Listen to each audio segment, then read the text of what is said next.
beaucoup, Madame la Secrétaire générale adjointe, de vous être déplacée dans le délai aussi court, puisque cette commission examine ce texte dans un délai qui est très restreint, mais qui ne témoigne pas de l'importance de ce projet de loi d'habilitation.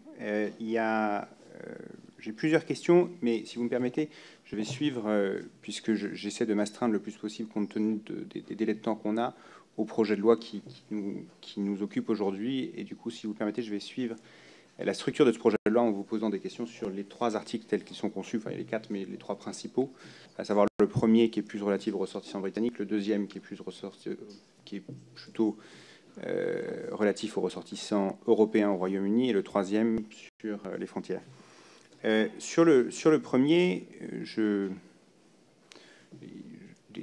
tous les groupes parlementaires qui participent, ou tous les partis politiques qui participent à cette commission ont réagi, ou en tout cas ont émis des opinions très claires dans les dépôts d'amendements qu'ils ont faits sur les fonctionnaires qui sont au statut dans la fonction publique française et qui seraient de nationalité britannique, sachant qu'on en a, on pense, à peu près 1515, surtout dans l'éducation nationale, à niveau universitaire et à niveau scolaire. Et à ce titre, j'aimerais savoir quelle a été la réflexion de la Commission, qui a visiblement pris une décision en ce qui concerne les fonctionnaires des institutions européennes de nationalité britannique, mais quelle est la réflexion qui l'a amené à cette conclusion qu'elle a prise.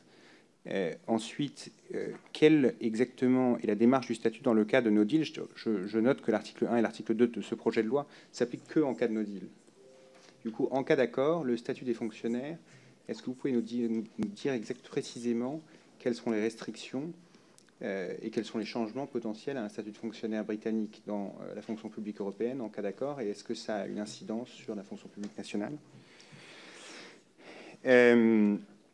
Idem sur les ressortissants et les qualifications à la fois de résidents britanniques établis en Union européenne et de résidents d'États tiers qui auraient fait ou auraient des qualifications au Royaume-Uni, mais qui seraient aujourd'hui installés au sein de l'Union européenne.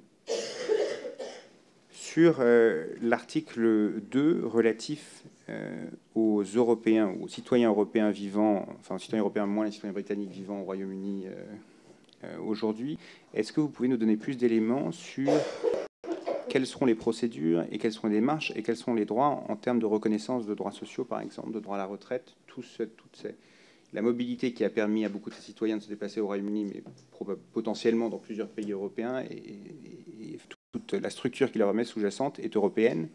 Et est-ce qu'ils auront, indépendamment deal ou non deal, le droit d'avoir non seulement des procédures simplifiées, mais le droit entier à leurs droits sociaux qu'ils ont acquis au Royaume-Uni, toutes les périodes qu'ils peuvent avoir acquis, et en plus de façon accessible, parce que je pense qu'une des grandes questions qui se posent il y a 2 grandes questions qui se posent dans ce Brexit qui nous occupe. Il y a à la fois la philosophie, c'est-à-dire ce qu'on décide de faire politiquement, et après la mise en place de cette philosophie qui est presque aussi importante, qui est est-ce que c'est très facile d'accès ou est-ce que ça va être par des procédures très compliquées? C'est une question qui préoccupe énormément nos concitoyens au Royaume-Uni. C'est la difficulté, par exemple, de remplir les différentes obligations qui pourraient se trouver à avoir au lendemain d'un Brexit.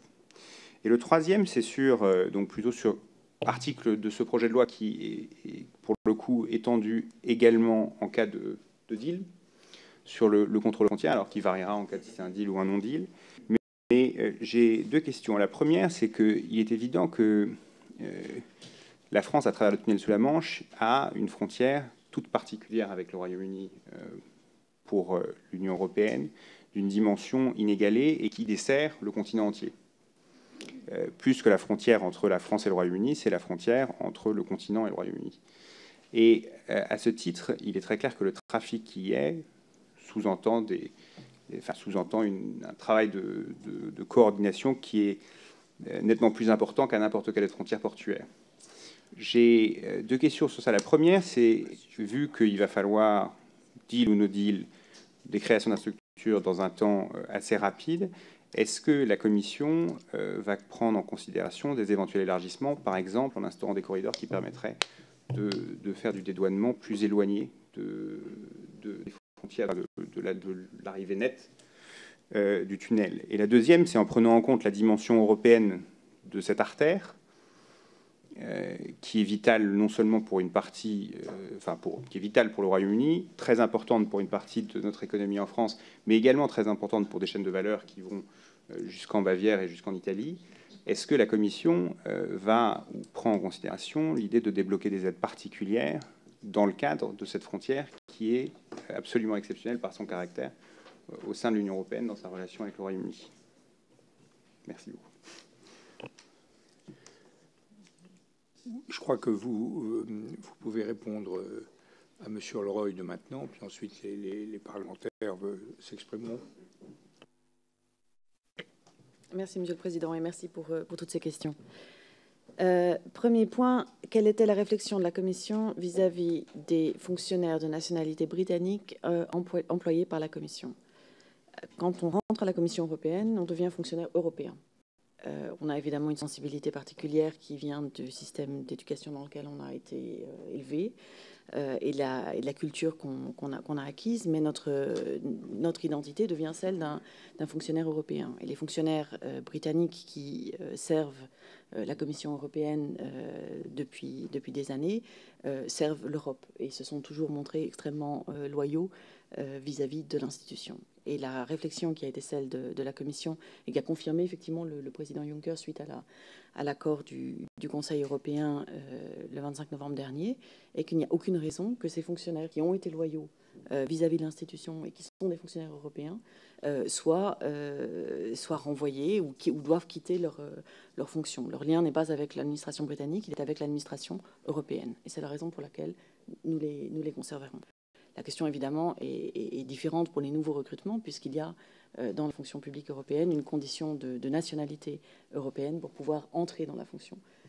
Et celle-ci, à laquelle il peut être dérogé de manière assez exceptionnelle, demeurera. Mais ceux qui restent là resteront fonctionnaires européens, continueront à bénéficier de leurs droits et de leurs droits à la retraite. La même chose, évidemment, dans le cadre d'un accord et d'une période de transition. Si je puis me permettre, est-ce qu'on peut préciser ce que vous appelez des fonctionnaires européens? Parce qu'il me semble quand même qu'au cours des dernières années, il y a une variété de statuts parmi ceux qui sont employés, notamment par la Commission. C'est important pour nous parce que nous avons ce problème de fonctionnaires titulaires, fonctionnaires contractuels. Donc, quel est exactement le degré d'équivalence que nous devons vis-à-vis des Britanniques? Et comment voyez-vous vous-même cette catégorisation? Les fonctionnaires. Non, je vous en prie. Il n'y a pas. Alors, j'allais venir. Il n'y a pas d'incidence sur la manière dont nous traitons nos fonctionnaires européens et la manière dont les États peuvent décider de traiter les leurs. D'ailleurs, certains États, et le Royaume-Uni paradoxalement en fait partie, n'ont pas de question pour beaucoup d'emplois d'exigence de nationalité pour les fonctionnaires qu'ils emploient. Vous trouvez des fonctionnaires même d'États tiers, d'États non européens, dans certaines fonctions publiques nationales. Donc ce critère de nationalité, qui en France en tout cas est très évident, ne l'est pas dans tous les systèmes. Mais cette parenthèse terminée. Donc ce que nous faisons au niveau européen n'a pas forcément d'implication sur ce que vous pouvez vouloir faire au niveau national. C'est une décision purement nationale. Nous avons effectivement des agents employés comme fonctionnaires européens qui sont soumis au statut. Et c'est les fonctionnaires dont je parlais à l'instant. Les agents contractuels que nous connaissons également sont employés pour des durées limitées, des durées en général qui ne peuvent pas excéder tout type de contrat confondu 7 ans. Et pour cela, ils iront au bout de leur contrat. Ils sont renouvelables après? Non. Il n'y a pas de possibilité sauf certaines agences. Et alors là, je dois vous dire, je ne sais pas quelle est la décision que prendront ces agences, mais dans les fonctionnaires et les agents contractuels employés par la Commission européenne ne peuvent pas être renouvelés au-delà d'une période qui est déterminée. Par contre, troisième catégorie d'agents, les fonctionnaires nationaux détachés de l'administration britannique, ceux-là évidemment quitteront la fonction, quitteront leur poste à la date du retrait, bien évidemment. Donc ça, c'était pour votre première question. La seconde, les résidents britanniques, les résidents au Royaume-Uni ayant la citoyenneté d'un des 27 États membres. Laissez-moi d'abord dire à quel point la Commission a pris des mesures très concrètes et très pratiques pour aider ces gens. pour les aider à s'orienter dans le dédale des procédures britanniques et pouvoir obtenir les garanties dont ils ont besoin s'ils souhaitent rester au Royaume-Uni auprès des autorités britanniques. Il y a eu un certain nombre de déclarations qui ont été faites, qui étaient plutôt rassurantes pour la situation de ces citoyens. Évidemment, ce que nous attendons tous maintenant est de voir dans quelle mesure elles vont être traduites dans des textes juridiques contraignants. La situation particulière que vous invoquiez d'un résident ayant obtenu une qualification britannique mais établie dans l'Union, donc par exemple un médecin, j'imagine, qui aura fait ses études au Royaume-Uni mais qui souhaitera continuer, mais qui est établi en France à la date du retrait du Royaume-Uni et qui continuera à souhaiter exercer, pourra continuer à souhaiter exercer parce qu'il a eu l'équivalence de sa qualification qui a été reconnue dans l'Union avant la date du retrait, et dès lors, il pourra continuer à exercer sans difficulté dans l'Union. Quid des droits sociaux des citoyens des 27 qui auront exercé leur liberté de circulation avant la date du retrait? Est-ce qu'ils auront droit aux prestations sociales? Quelle est la philosophie et quelles seront les modalités de cette mise en œuvre? Donc la philosophie que la Commission a adoptée, que l'Union a adoptée sur ces questions de citoyens a toujours été beaucoup plus ouverte pour les citoyens que pour tout le reste. Dans le cadre des négociations sur l'accord de retrait, le premier chapitre que nous avons souhaité pouvoir régler avant toute chose était celui de la question des citoyens. Et de même, dans l'hypothèse où nous n'aurions pas d'accord, la priorité et le cas dans lequel on peut imaginer d'être le plus généreux possible est vraiment le traitement des citoyens. Les citoyens qui ont exercé leur liberté de circulation avant la date du retrait ne doivent pas être pour nous les victimes du Brexit. La question de savoir comment est-ce que leur droit à prestation, comment est-ce que l'absence de coordination des régimes de sécurité sociale qui suivra pour le Royaume-Uni, le retrait sera traité, est une question de droit européen. C'est un point vraiment important. Ça doit être tout ce qui va jusqu'à la date du 29 mars, en supposant qu'il n'y ait pas d'accord, est une question de droit européen que nous sommes en train de traiter au niveau européen. Nous avons des discussions extrêmement détaillées avec l'ensemble des États membres pour voir comment l'articuler, en tout cas juridiquement. Pratiquement, il faudra évidemment voir comment ça peut se mettre en œuvre avec les échanges d'informations qui seront nécessaires. Mais juridiquement, nous sommes en train de faire le nécessaire pour que ça puisse être traité au niveau européen et que nous puissions avoir, en ce qui concerne l'agrégation des prestations, donc des périodes de contribution, en ce qui concerne l'assimilation des faits susceptibles d'être intervenus avant le retrait, nous puissions maintenir la protection pour les citoyens des 27. Est-ce que je peux juste vous faire une précision? Parce que je suis en train de réfléchir à un cas pratique, une famille de 4 enfants qui habite à Bristol, qui décide de rentrer. Elle doit trouver... elle décide de rentrer, elle attend le 30 mars et elle doit trouver... ils doivent trouver un emploi, ils doivent déménager, etc. Il est tout à fait probable qu'il y ait une période de plusieurs mois avant que cette famille arrive à trouver un emploi, etc., etc. Or, pour l'instant, les prestations s'arrêteront, si je comprends bien, à la date ferme du retrait. C'est-à-dire que si cette famille de Français, d'Allemands, d'Hollandais met 6 mois à se réétablir en France, les 6 derniers mois, tous les droits sociaux accumulés dans les 6 derniers mois qui seront post-Brexit du coup, si je vous suis bien, ne seront pas comptabilisés. J'avais pas fini. Pardon. Non. Donc, le premier point est un point de compétence. Donc, ces questions-là vont être réglées en droit européen. Ceci dit, ça ne veut pas dire que... Attention, jusqu'à la date du retrait. Après, le futur, ce qui sera... Imaginons, donc on est dans la situation où malheureusement l'accord ne serait pas ratifié. Ce qui sera ensuite du futur, ce qui sera du traitement des citoyens britanniques ou des périodes acquises par un citoyen français au Royaume-Uni après la date du retrait, là, on sort du champ. Ce n'est plus la même chose parce qu'on n'est plus dans la coordination des régimes de sécurité sociaux européens, puisqu'on a un État tiers d'un seul coup. Mais tout ce qui va jusqu'au 29 mars, c'est du droit européen. C'est aussi du droit britannique. Et c'est là qu'on commence à pouvoir répondre à la deuxième partie de votre question.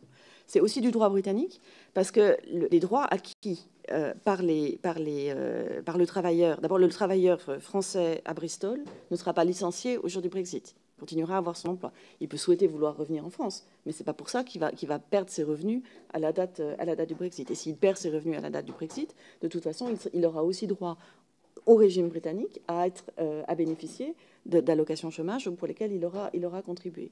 Il faut savoir que pour beaucoup des prestations sociales au Royaume-Uni, il y a d'ailleurs une possibilité d'exporter en droit actuel, en droit britannique, dont on n'a aucune indication qu'il serait susceptible de changer. Si vous avez par exemple des retraités qui habitent en dehors du Royaume-Uni, ils peuvent très généralement obtenir le versement de leurs prestations hors du Royaume-Uni. Il n'y a pas de raison que ce principe-là change du jour au lendemain. Comme il n'y a pas de raison que votre travailleur à Bristol perde son emploi et perde son droit aux prestations. Donc il y a encore tout ce droit-là. La seule vraie situation qui est très compliquée au jour du retrait, c'est celle des droits à la retraite.